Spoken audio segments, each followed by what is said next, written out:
2 నెలలుగా తురకపాలెంలో జరిగినటువంటి దురదృష్టవశాత్తు జరిగినటువంటి కొన్ని మరణాలు జరిగినాయి. మొదటిగా మెలిడియోసిస్ అనేది వెరీ రేర్ డిసీజ్. వర్షాలు తేమ ఎక్కువ ఉన్నప్పుడు అది వస్తుంది. అది కనుక్కోవడం కొంచెం లేట్ అవుతుంది. దానివల్ల తెలుసుకునేటప్పటికి కొంచెం లేట్ అయింది.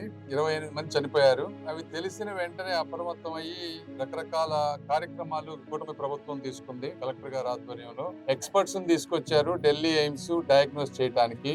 కంటిన్యూస్ గా అంటే 1500 బ్లడ్ శాంపుల్స్ తీసుకున్నారు. 61,000 టెస్టులు చేశారు టోటల్ గా.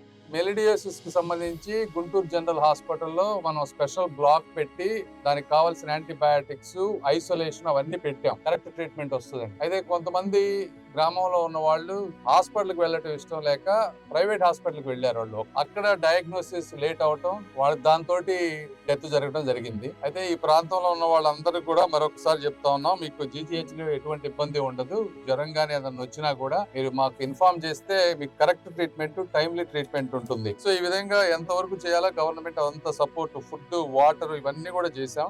దాంతో పాటు ఈ 28 మంది ఎవరైతే చనిపోయారో గౌరవ ముఖ్యమంత్రి గారు మంచి మనసుతోటి ఒక్కొక్కరికి 5 లక్షల రూపాయల చొప్పున కాంపెన్సేషన్ చేశారు. కూడా అందరికి బ్యాంక్ లో కూడా పడిపోయినాయి నిన్న ఇవాళ. ఇంకా ఏమన్నా కూడా పిల్లలకి కానీ ఏదన్నా ఉన్నా కూడా, ఏదైనా ఎట్టి పరిస్థితి ఏదైనా ఆదుకోవాల్సిన జాబులు కానీ ఏదన్నా ఉన్నా కూడా మేము దగ్గరుండి ఏదైనా చూసుకునే అవకాశం చూస్తాం. ఈ పత్రికా ముఖ్యంగా నేను జరిగింది దురదృష్టమైన స్పందించిన ప్రభుత్వానికి, అధికారులకి ధన్యవాదాలు తెలుపుతాం. Thank you.